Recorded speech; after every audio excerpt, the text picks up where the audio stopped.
This is Seppo Knutila, one of the leading environmental researchers in the Baltic region. We are near St. Petersburg in Russia, not far from the Gulf of Finland. Seppo brought us here to show us the worst offence he's seen in 30 years of field work.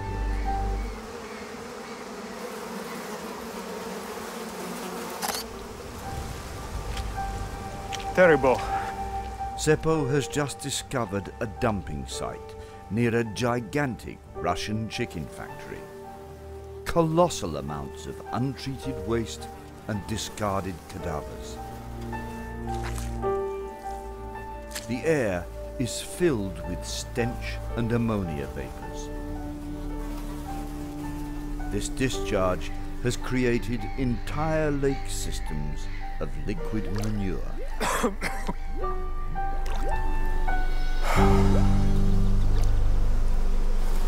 They just try to get rid of this manure in the easiest way. And it is dumped everywhere around this factory and around the area. And as you see, the manure is leaking and are polluting the river, and these nutrients end up to the Baltic Sea finally.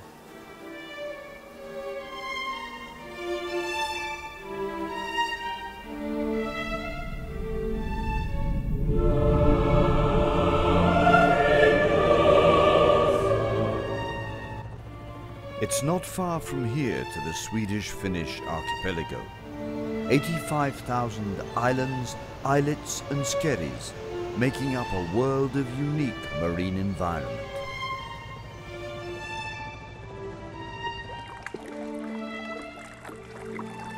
But increasingly, this paradise turns into a toxic algae soup every summer.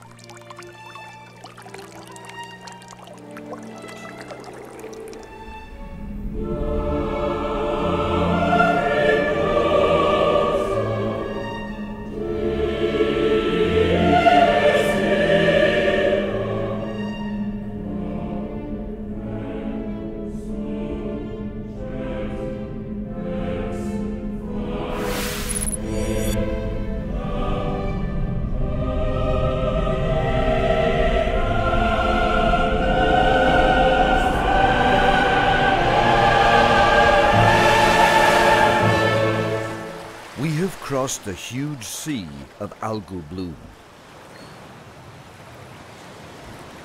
We've investigated huge areas of the Baltic Sea floor that are nothing but dead sludge. We followed wastewater from giant sewage treatment plants to where they run into the sea.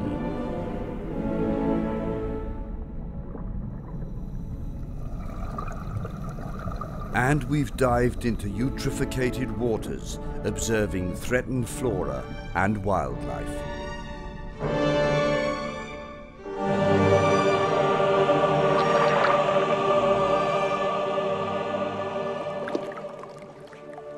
We have seen without a doubt that our unique inland sea is not healthy.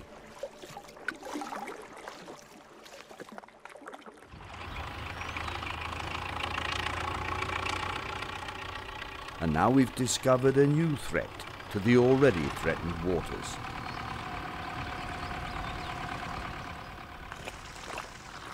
Giant factory farms dumping untreated sewage right alongside the sea.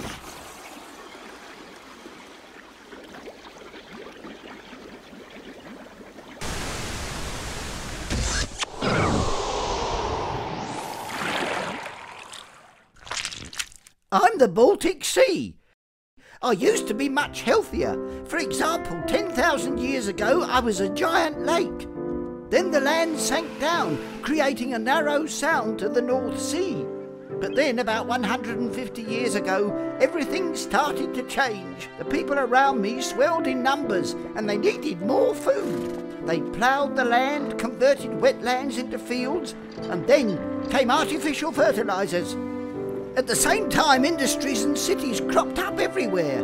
Suddenly I was filled with all sorts of discharge, human waste, nutrients, nitrogen and phosphorus. It takes more than 30 years for my water to be replaced.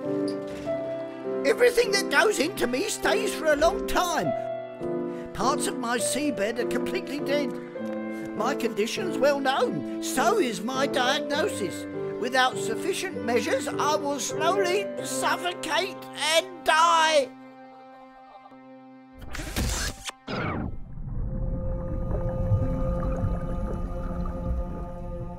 The causes of the Baltic's problems are well documented. Over the course of decades, industries, transports, societies, forestry and agriculture have discharged phosphorus and nitrogen into the sea, leading to algal bloom and Dead Sea beds.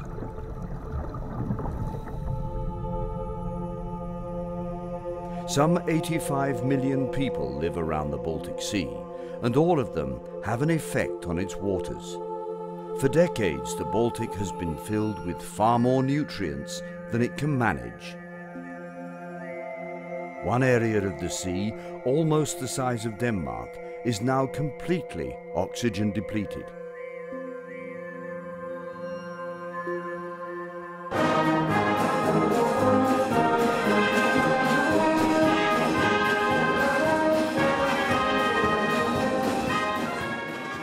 In 2007, the environmental ministers of the Baltic nations met in Krakow in Poland to finally do something about the problem.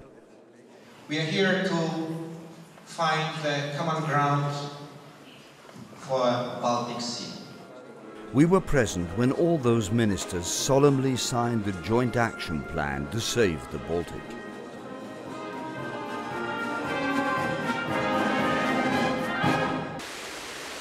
The plan requires new, better sewage treatment plants to drastically cut discharge. Those efforts are already well underway in every country around the Baltic. By 2021, the plan calls for annual nitrogen emissions to be reduced by nearly 1/5, and phosphorus emissions to be nearly halved. It's an ambitious plan and an expensive one.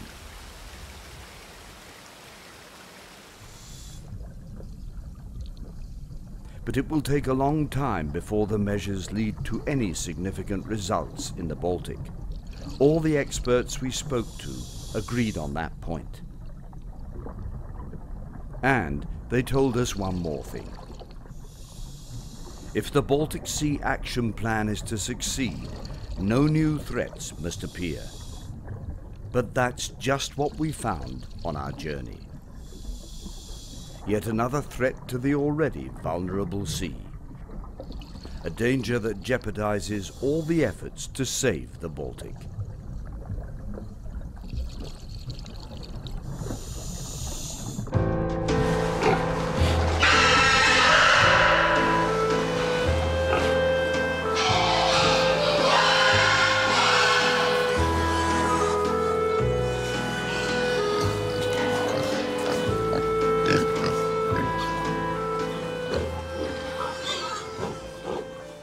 "24 million pigs are produced in Denmark each year, more than in any other country around the Baltic.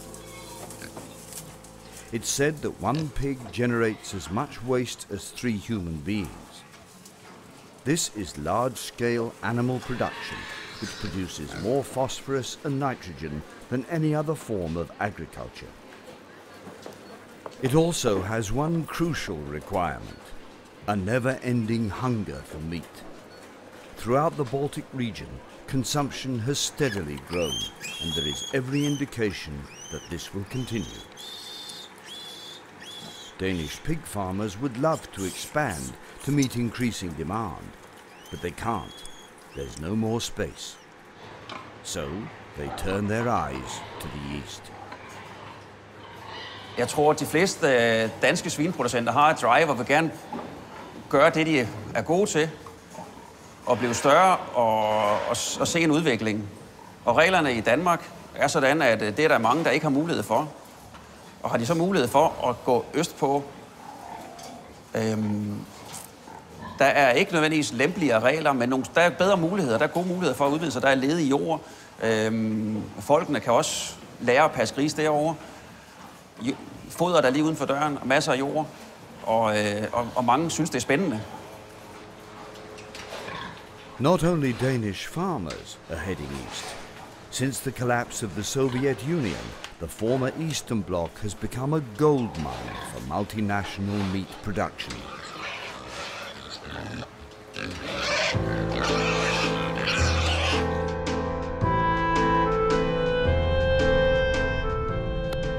So we set off across the sea.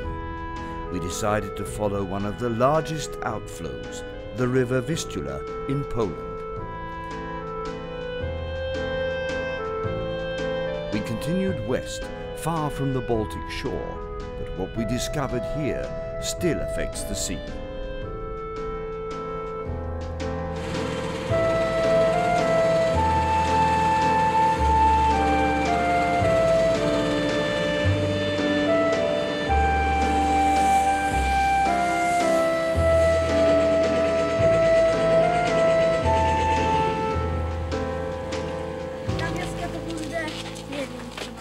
In West Pomerania, in Poland, we found the small village of Szigłowy.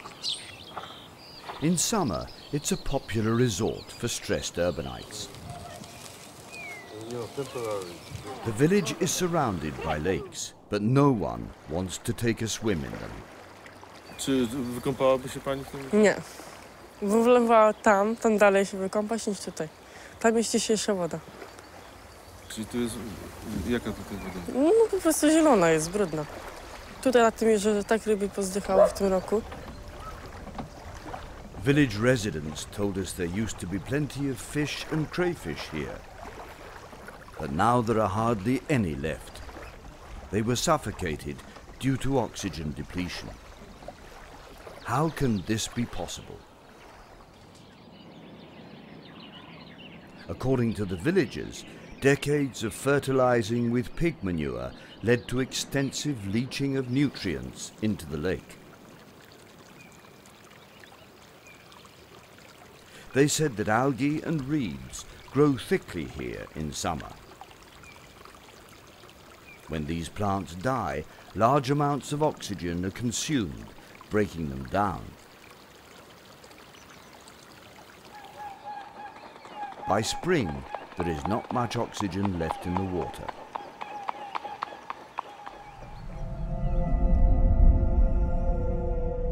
The lakes and brooks in Szigłowy are connected to the Baltic through a network of waterways.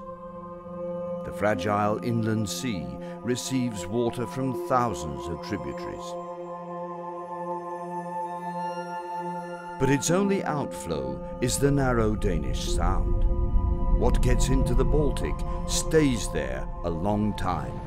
It takes over 30 years for the seawater to be replaced. And that seawater is affected by the lake in Szigłowy.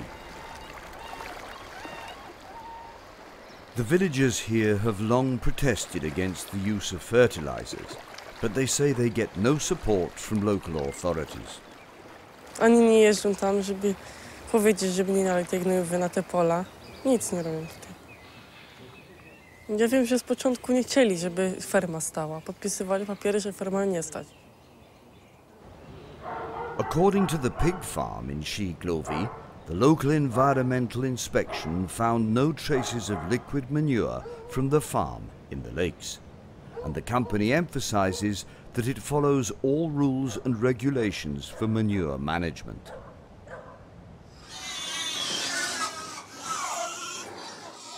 Poland is in the midst of extensive structural changes, and many small pig farms have been forced to close.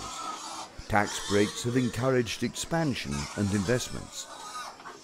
Although the total number of pigs has decreased in recent years, the number of large pig farms has doubled. There are currently over 1,400 of them, each housing over 2,000 animals. Of those, 150 are large-scale mega-farms spread out over the entire Polish landscape. Some of them have a stock of 20,000 to over 40,000 pigs. Last year, 10 new giant facilities were established. That corresponds to 10 entire communities, producing waste from tens of thousands of people, but without local sewage treatment plants. Because of globalization and because of economical reasons, with every next year we have more and more large pig producers and less small pig producers. Zygmunt Paysak is a member of the Polish Science Academy and an expert on pig production. With every next large farm, the chances of pollution of environment will be bigger than till today. Polish environmental organizations have long protested about the manure management on industrial farms, and in 2007, Poland's equivalent of the National Audit Office, NIK, stated that the major farms do not follow environmental protection regulations, and most of the farms have not developed plans for manure management. They also said that inspections of the big farms are not only poor, far from all farms are inspected at all. In my opinion, 5 years ago, 3 years ago, and today the situation is similar. I do not see any significant differences.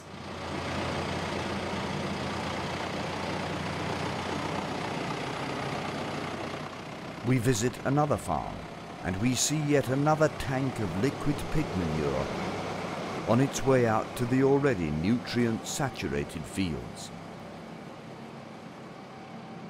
The EU wants to protect waters and seas from excessive fertilization. To this end, it has introduced nitrate-sensitive areas with strict regulations for manure management. But this is not such an area. Look at this map. All the land in Germany and Denmark has been classified as nitrate sensitive. So has all of Finland and Lithuania. In Sweden, 2/3 of agricultural lands have this classification. But in Poland, the country with the greatest influence on the Baltic, barely 2% of the land is designated as nitrate sensitive. And very few farms are affected by EU restrictions because each individual country decides how much land to designate. And Polish authorities are afraid that stricter regulations for manure management would hurt the meat producers.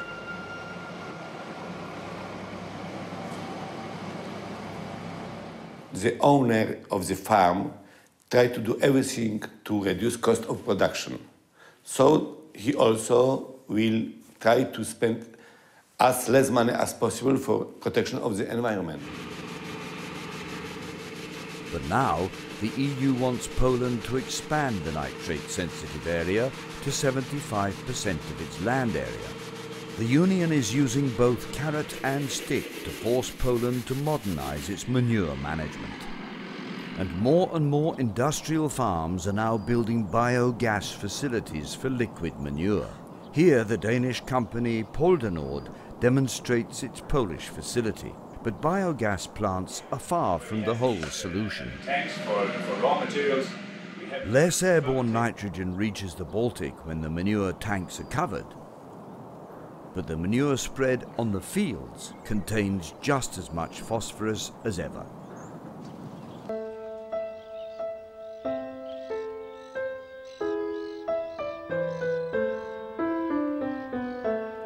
The Birbza National Park contains some of Poland's biggest wetlands, a paradise for storks. The wetlands serve as filters, capturing many of the nutrients and preventing them from reaching the rivers or the Baltic. if you put too much nutrients on your fields, or if you start to mow much more often than one time per year or too early, then you can destroy these ecosystems. Farmers here still work the land by traditional methods. But even in this protected area, demands for agricultural efficiency are being felt. The smallholder farmers with 30 head of cattle who help to keep Birbse's wetlands in shape are hardly the agriculturalists of the future. Due to the economic needs, the farmers have to have bigger farms, they have to produce much more cows, more fields. So some of them, the big ones, they want to improve the fields, they want to drainage the meadows which are inside the park. When this kind of wetland are drainage, then they produce a lot of nutrients which are going to the Baltic Sea. So this is important to not allow them to dig the ditches, because the water is very important here. It will take time before the transformation of Polish farming leads to acceptable manure management. There is no quick fix, and Poland will continue to have a major effect on the sea, because nearly all farmland in the country drains into the Baltic.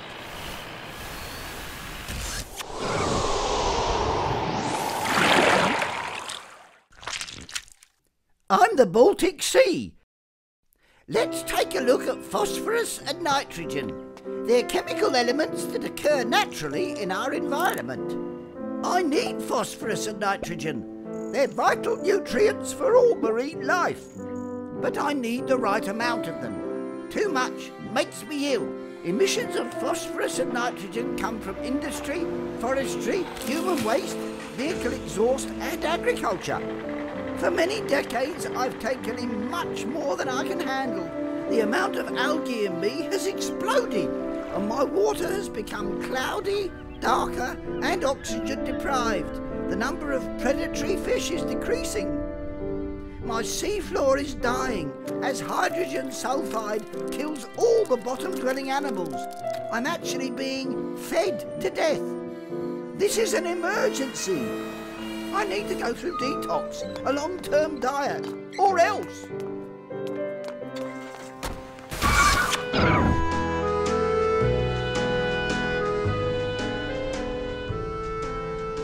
Another of our journeys originated once again on the Vistula, but this time it went even further east.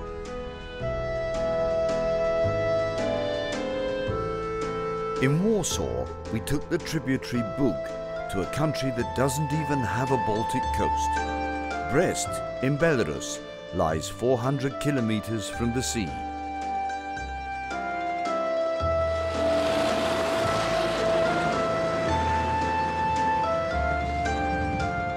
Belarus has no Baltic coast, but 1/3 of its land mass affects the sea.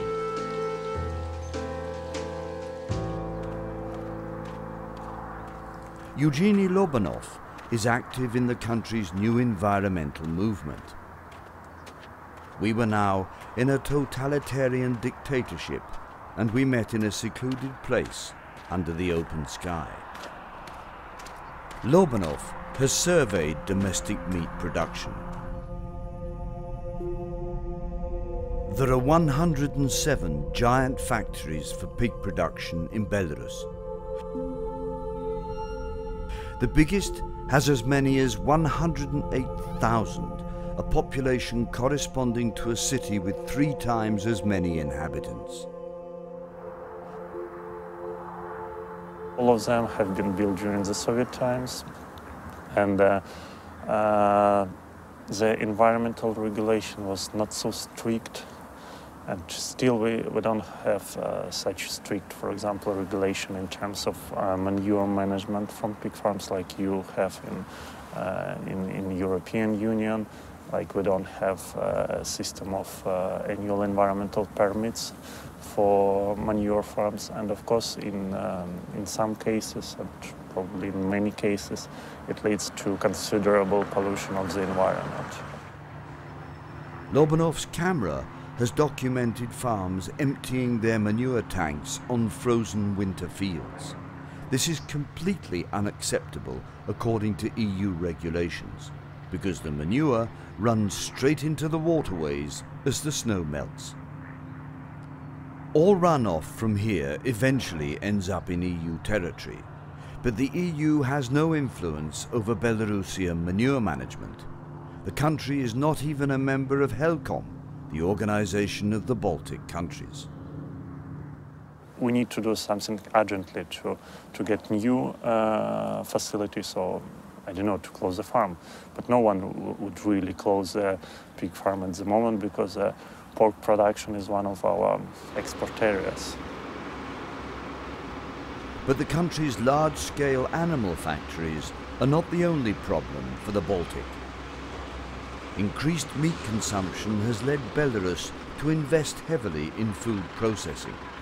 Beef, pork and chicken are exported, and local sellers in particular are extremely proud of their domestic sausage.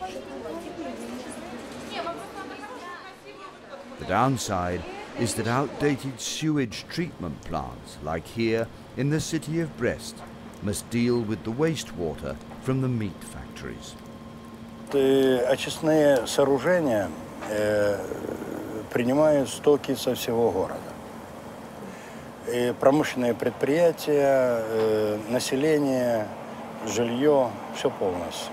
У нас раздельная система канализования. Это промышленные предприятия сбрасывают в нашу фусикальную канализацию. Естественно, частично она разбавляется этими самыми стоками населения, но все равно, если они локально не будут заниматься очисткой своих производственных стоков, конечно, мы это не вытянем. The sewage treatment plants do not have the capacity to handle sewage from the meat industry. Polluted water is discharged into the river Bug and later into the Polish river Vistula, which flows into the Baltic. But most people in Brest have no idea where the city's waste ends up. А после Буга куда? Ой, не знаю, честно скажу, не знаю. После Буга, ну, по кругу как бы идет. Они совместно там все реки эти. А после Буга она идет далеко, по-моему, в Вислу, точно не знаю. Да, да. А Висла куда впадает? В Балтийское море. Вот вы были на Балтийском море?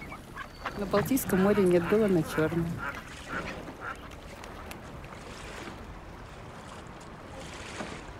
One of the problems is that now, after Lithuania, Latvia, Poland are members of the European Union, it's more difficult to visit the Baltic in comparison with the Black Sea, because when people don't really have a physical opportunity to visit the sea, of course, for example, it's more difficult to talk with them about environmental problems and about your impact to environmental problems of the Baltic if they don't really visit it.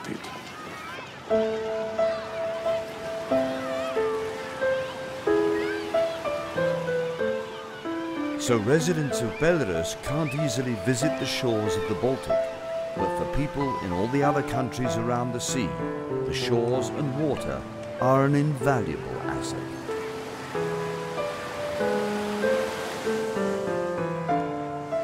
But that asset is vulnerable and threatened. We went diving in the sea outside the archipelago of Trosa, south of Stockholm.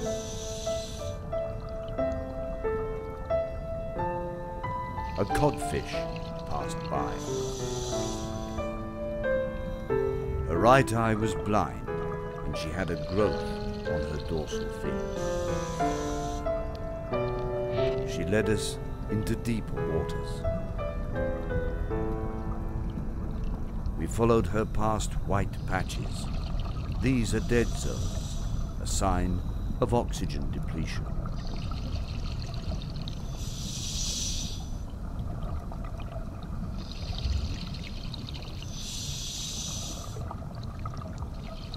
A bit further on, we discovered something on the sea floor, a dead flatfish.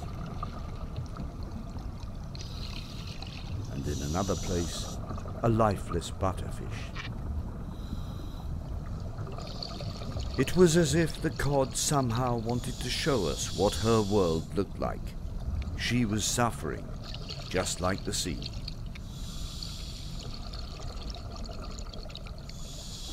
We decided to learn more about this, how the emissions affect the Baltic.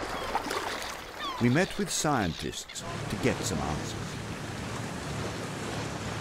The research vessel Mumiku is setting off on its annual expedition to investigate the sea floor in the Gulf of Finland. This area had long been subject to heavy pollution, but now the megacity of St. Petersburg has new sewage treatment plants. The head researcher on board was Seppo Knutila, researcher at the Finnish Environment Institute.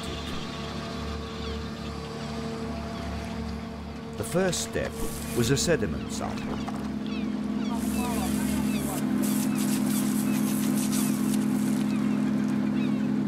The results were disappointing. This black color of the surface sediment tells us that there is probably very few oxygen still anymore left, and I expect that we won't find too many animals anymore in this sediment. The underwater camera on the research vessel reflected a desert landscape. Katsoin, se on paljon tällaista rakeisempaa. Ja siinä on sitten niinku... Tuossa niinku taustalla. Toi on niinku sedimenttipölyä, toi. The only sign of life we saw was a white carpet of sulfur-eating bacteria colonizing the seabed. They were finishing off the final remnants of oxygen in the water. So this is basically the last species that survives in the really low oxygen conditions. And because of its affinity to low oxygen conditions, it's used as an indicator species for poor water quality. Seppo and his staff continued to investigate the sea floor. The results were disheartening. 8 consecutive samples show nothing but dead seabed. But then, something happened. Now we are cruising here our second day, and this is the 9th place which we are taking samples, and in fact this is the first sediment sample which we can see some animals, and what you see here is a typical sediment in a healthy seabed. From this sample, which is more healthy bottom, we found so far 5 species of zoobantic animals. But the researchers' joy at finally finding life on the sea floor was short-lived. A bit further away, the underwater camera showed that the crustaceans here are in dire straits. The researchers had never seen anything like this before. The animals were stretching their tails up in the air, practically walking on their hands. Crustaceans' gills are in their tails, and they're forced to lift their tails up several centimeters off the bottom to get any oxygen at all.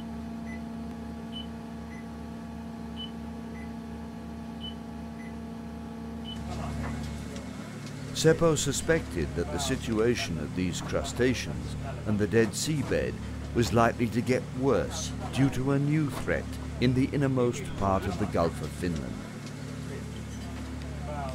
There had long been rumors of gigantic dumping sites for manure around St. Petersburg, but no one had managed to document their extent or obtain photographic evidence.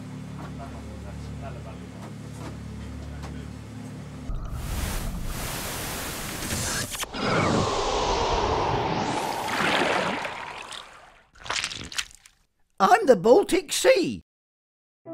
I'm surrounded by 85 million people. Many of them live in some of the world's most environmentally conscious countries. Countries that discharged untreated waste for decades in the past. Pollutants that are still making me sick. But now, when there are finally sewage treatment plants in nearly all communities around me, other threats have appeared. Floods of uncontrolled discharge from ever bigger meat factories around the Baltic. Why doesn't anyone understand? I've already had enough. I can't take any more. All of these environmentally friendly citizens, why doesn't anyone do something? Or does it just cost too much money to make me well? Am I not worth it?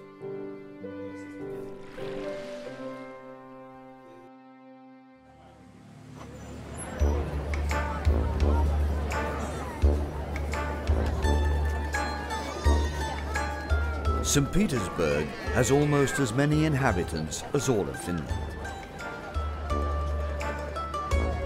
The city of 5 million has long been a heavy polluter in the Baltic.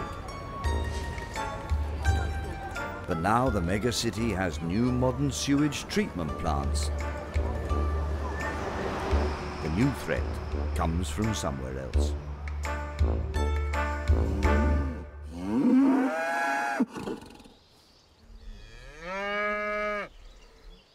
The government-owned dairy farm, Novorodoski, has 2,700 head of cattle.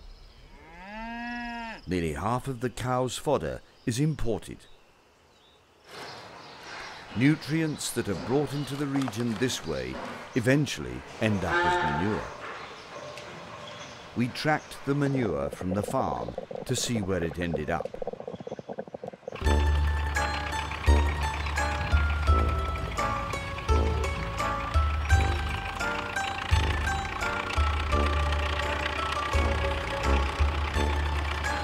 We saw it being tipped in the countryside.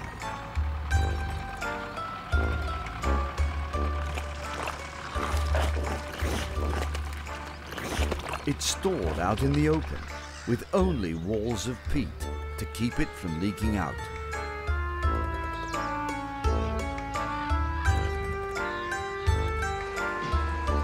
The manager of the farm agreed that they were handling the manure poorly, but there is no money to do things differently. Эта технология, конечно, нас не удовлетворяет только по одной простой причине. Мы слишком зависимы от природы. Особенно дожди и снег показывает то, что это не есть хорошо. Я считаю, что эти проекты, вот именно экологические затратные проекты, они вообще-то должны на 100% финансироваться с бюджета Российской Федерации. Так же, как происходит в Европе. Единственное отличие то, что Европа использует деньги Евросоюза, большую помощь. Но у нас пока такого нет. Beyond the farm's manure heaps, we saw waterways that eventually flow into the Neva and later into the Baltic. At this point, it was a familiar sight.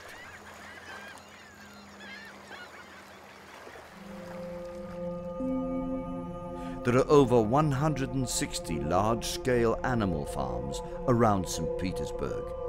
The vast majority have immense animal populations and are expanding rapidly. The goal is for the country to be self-sufficient in meat production and in 10 years to be a leading exporter of chicken. This has led to gigantic poultry farms. Sinyavinskaya, a few dozen kilometers outside St. Petersburg, was the Soviet Union's first industrial farm for laying hens. In those days, it produced 650,000 eggs a year.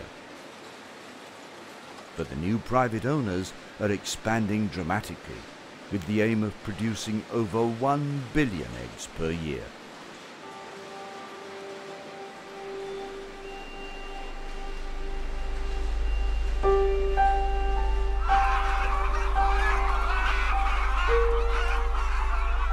In Inside the enormous facility, we only managed to film a tiny fraction of the 2,800,000 laying hens. The living conditions of the animals are the best possible, according to the factory's chairman.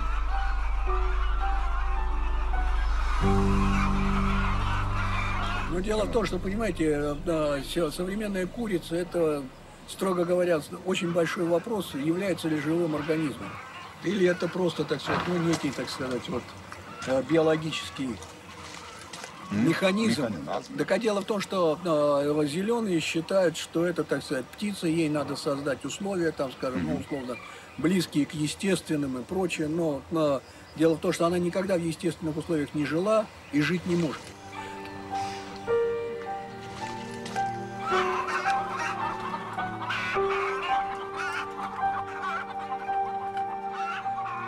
The giant facility produces a gargantuan amount of manure. But this does not concern the chairman of the board. По-моему, просто вот, мне лично кажется, что это абсолютно надуманная проблема. Из разряда просто людям нечем заняться. Потому что это нормальная органика, то есть биологически чистая, поскольку прошла, так сказать, через биологический организм.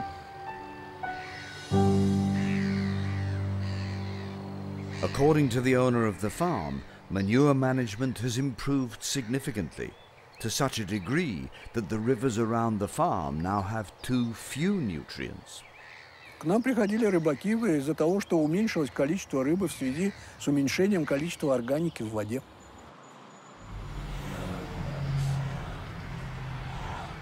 We met with Seppo Knutila again and learned that the rivers around Sinyavinskaya are among the waters where he measured high levels of phosphorus and nitrogen.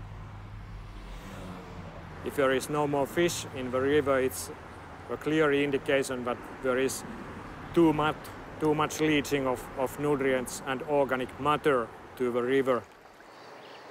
We were standing beside a river downstream of another of the region's big chicken farms. All this whitish stuff is called sewage fungi, so it grows only in water with very rich in organic matter and high concentrations of nutrients. You could almost smell the manure here. We are 5 kilometers downstream the manure heaps, but still this river water is almost like wastewater. It's only a couple of tens of kilometers from this side to the Gulf of Finland, and eventually a part of these nutrients which are leaking will enter also into the Gulf of Finland. Seppo bases his judgments on satellite images, water analyses, and his own sense of smell. Now he's found even more hidden mountains of manure in the forest. So you can see this white brownish area, and it's a clear indication that these old lagoons have been filled and when the manure has started to leak. Not far from a farm in Russian Karelen, he locates one of the largest dump sites in the area. Of course, too much is too much, always. The smell is terrible already here. Yeah, and we are half kilometer distance from the main treatment station. This affected area turns out to be large, over a kilometer long. They have dumped the manure directly from the road to the forest, and now the trees are dying. Terrible. We have been walking for at least 1 kilometer, and we have seen this manure put everywhere.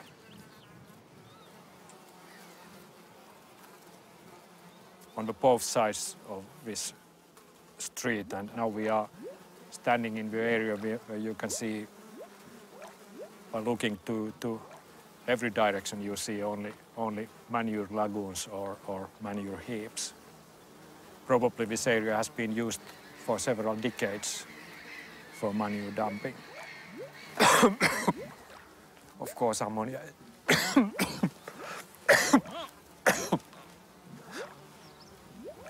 Ammonium is going to the air, and nitrate is going to groundwater, and phosphorus is going via this leaching water to surface water. What's especially sad is that part of this manure is running here directly to the nearby lake, and you can imagine what will happen slowly to the lake. It will die. So it looks like a Baltic Sea in a small scale, covered with green layer of blue-green algae. And the reason is same, the excess amount of nutrients. This place is the worst one I have seen in the whole Leningrad Oblast. The environment will be totally destroyed around this village. I haven't seen this kind of matter here before.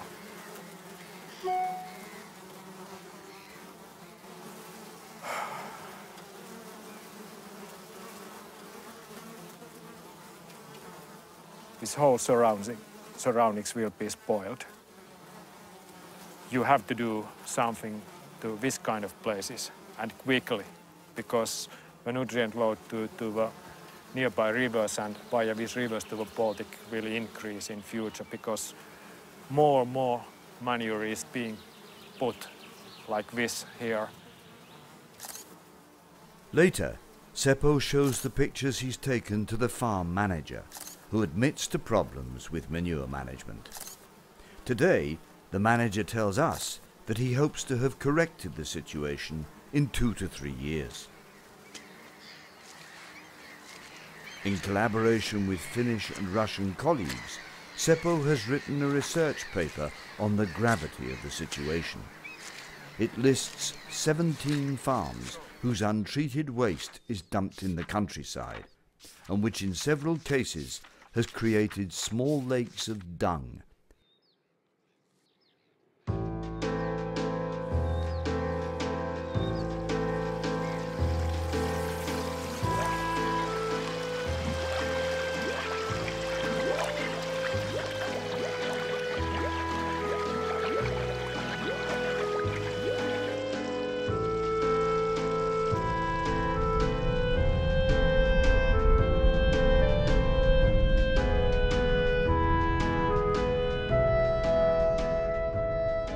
We left the manure lakes and cruised out through the Gulf of Finland to the Baltic.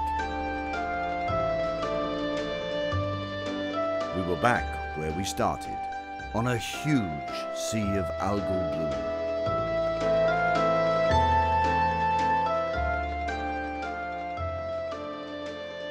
It had been an overwhelming journey.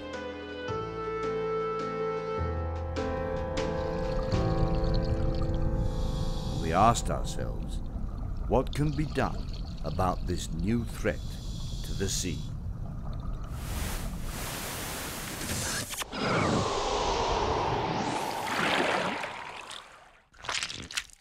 I'm the Baltic Sea. Everyone knows I'm not well, and everyone wants me to feel better. At least, that's what they say. Remains to be seen if individual citizens can do anything, apart from simply accepting that the Baltic will continue to be eutrophic.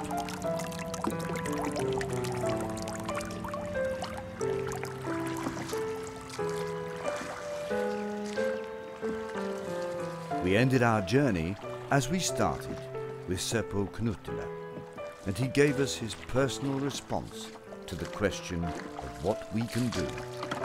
The most effective way to cut loading for agriculture would be that we eat less meat in the future and more vegetables. Then we could survive by using only maybe 1/4 or 1/5 of the field area in the Baltic Sea catchment area.